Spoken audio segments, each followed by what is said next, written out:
Hello students, बहुत बहुत स्वागत है आपका। तो आज हम बेटा थ्योरम करेंगे 6.9। ठीक है। तो थ्योरम 6.9 क्या कहती है? In a triangle if square of one side is equal to the sum of square of other two sides then angle opposite the first side is at right angle. ठीक है। तो कह रहा है कि एक ट्रायंगल है जिसमें अगर हमारे पास एक साइड का जो स्क्वायर है वो बराबर दे रखा है दूसरी दो साइड के स्क्वायर के सम के बराबर, देन क्या होगा? जो एंगल होगा हमारा बेटा अपोजिट ऑफ फर्स्ट साइड, पहली वाली जो साइड है उसके अपोजिट अगर हमारे पास एंगल जो होगा वो राइट एंगल ट्रायंगल के ऊपर होगा। ठीक है। तो बेटा ऐसे हम शॉर्ट में कन्वर्स ऑफ पाइथागोरस थ्योरम भी बोल देते हैं, जिसमें हमें ये चीज़ बतानी होती है कि अगर हमारे पास लॉन्गेस्ट साइड का जो स्क्वायर है वो किसके बराबर हो? सम ऑफ अदर टू साइड के स्क्वायर के सम के बराबर हो। ठीक है जी। देन हमें प्रूफ करके बताना होता है कि जो हमारे पास जो गिवन ट्रायंगल है वो एक राइट एंगल ट्रायंगल है। ठीक है। ये कन्वर्स थ्योरम बोलती है पाइथागोरस की। तो यहाँ पर प्रूफ में आ जाएगा we are given that triangle A B C. तो हमारे पास क्वेश्चन में गिवन क्या दे रखा है कि ए बी सी एक ट्रायंगल दे रखी है, जो कि आपको इस तरीके से यहाँ पर डायग्राम में दिख रही है कि ए बी सी एक ट्रायंगल है।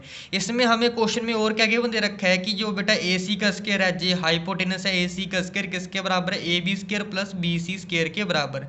तो A B square plus B C square के बराबर है। ओके जी। तो इसमें क्या है कि हमें ये प्रूफ करके बताना है कि जो एंगल भी है वो 90 डिग्री का है, ये वाला एंगल भी है वो 90 डिग्री का, ये प्रूफ करके बताना है। ठीक है जी। तो हम सबसे पहले यहाँ पर कंस्ट्रक्शन कर लेंगे अपनी ओर से कि एक ट्रायंगल ड्रॉ करेंगे पी क्यू आर, जो कि राइट एंगल होगा क्यू के ऊपर। तो आपको सेकंड फिगर यहाँ पर दिख रही है पी क्यू आर। ठीक है। ये ट्रायंगल ड्रॉ कर लेंगे जो कि क्यू के ऊपर 90 डिग्री है। तो आपको लग रहा होगा कि ये भी तो 90 डिग्री है, बट फिगर में इस तरीके से ये सिंबल नहीं डाला हुआ है। अगर ये इस तरीके का सिंबल होता तो वो 90 डिग्री का होता है, यहाँ पर नहीं डाला हुआ है। नहीं डाला हुआ मतलब हमें ये चीज़ प्रूफ करके बतानी है। तो यहाँ पर सिंबल डाला हुआ है, तो इसलिए ये हमारे पास जो पी क्यू आर ट्रायंगल है वो क्यू के ऊपर राइट एंगल होगा। सच दैट जो पी क्यू है किसके बराबर है बेटे? ए बी के बराबर दे रखी है। तो ये हमारे पास परपेंडिकुलर साइड है पी क्यू, किसके बराबर दे रखी है? ए बी की साइड के बराबर बता रखी है। और क्यू आर बी सी के बराबर है बेटा। तो ये वाली नीचे बेस वाली साइड है जहाँ पर दो कट लगा रखे हैं, ये किसके बराबर दे रखा है बेटा? बी सी के बराबर। ये भी दो कट बराबर लगा रखे हैं। दो कट लगाने का मतलब ये है कि ये वाली साइड इस वाली साइड के बराबर है, एक कट लगाया हुआ मतलब ये वाली साइड इस वाली साइड के बराबर है। ओके। तो हम यहाँ पर प्रूफ कर लेंगे बेटा। तो सबसे पहले हम क्या करेंगे कि ट्रायंगल पी क्यू आर ले लेंगे। इसमें क्या करेंगे? पाइथागोरस थ्योरम अप्लाई कर देंगे। पाइथागोरस थ्योरम क्या कहता है कि हाइपोटेनस का स्क्वायर किसके बराबर होता है बेटा? परपेंडिकुलर का स्क्वायर प्लस बेस के स्क्वायर के बराबर। तो ये आ गया P R square is equal to P Q square plus Q R square के बराबर। ठीक है जी।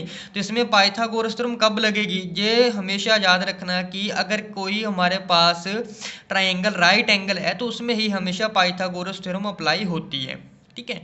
अब क्या हुआ कि यहाँ पर जो पी क्यू है क्वेश्चन में गिवन दे रखा है कि वो ए बी के बराबर है, और जो क्यू आर है भाई क्वेश्चन में दे रखा है जी कि ये बी सी के बराबर दे रखा है। तो हम करेंगे क्या कि यहाँ पर बी क्यू की जगह पर ए बी लिख लेंगे, क्यू आर की जगह पर बी सी लिख लेंगे।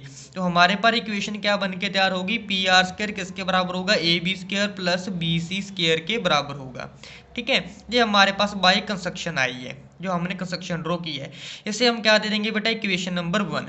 और हमें क्वेश्चन में क्या दे रखा है कि वन ए सी स्क्वायर किसके बराबर है? A B square plus B C square के बराबर दे रखा है।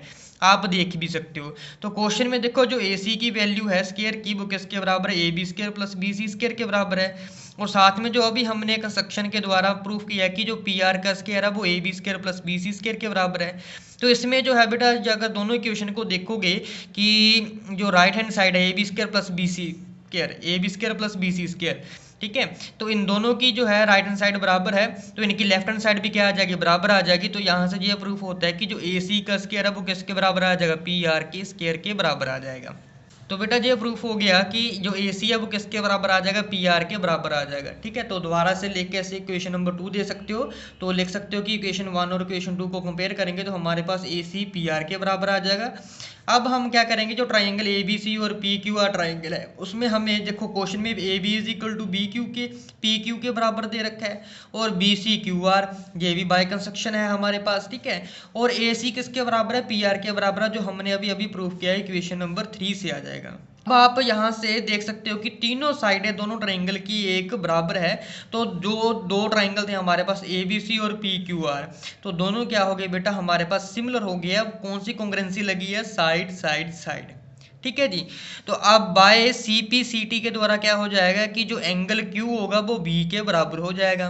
तो पी क्यू आर जो ट्रायंगल है कंस्ट्रक्शन के द्वारा, वहां पर हमने क्यू एंगल 90 डिग्री प्रूफ किया था। तो एंगल बी क्यू के बराबर है। अगर एंगल बी क्यू के बराबर है और क्यू 90 का है, तो एंगल बी भी किसके बराबर आ जाएगा बेटा? 90 डिग्री के बराबर आ जाएगा। तो हमने यहाँ पर प्रूफ करके बता दिया है कि जो ट्रायंगल ए बी सी है वो हमारे पास एक राइट एंगल ट्रायंगल है। ठीक है जी। क्यों? क्योंकि जे बी हमारे पास 90 डिग्री का आ चुका है, तो एंगल भी 90 डिग्री का आ जाएगा। ठीक है जी। होप कि आपको बेटा वीडियो काफ़ी ज़्यादा हेल्पफुल लगी होगी। ठीक है। अगर आपको बेटा इस चैनल से कुछ ना कुछ सीखने से मिल भी रहा है तो आप इस चैनल को सब्सक्राइब जरूर कीजिएगा और अपने जो फ्रेंड्स हैं उनके साथ भी जो शेयर कीजिएगा।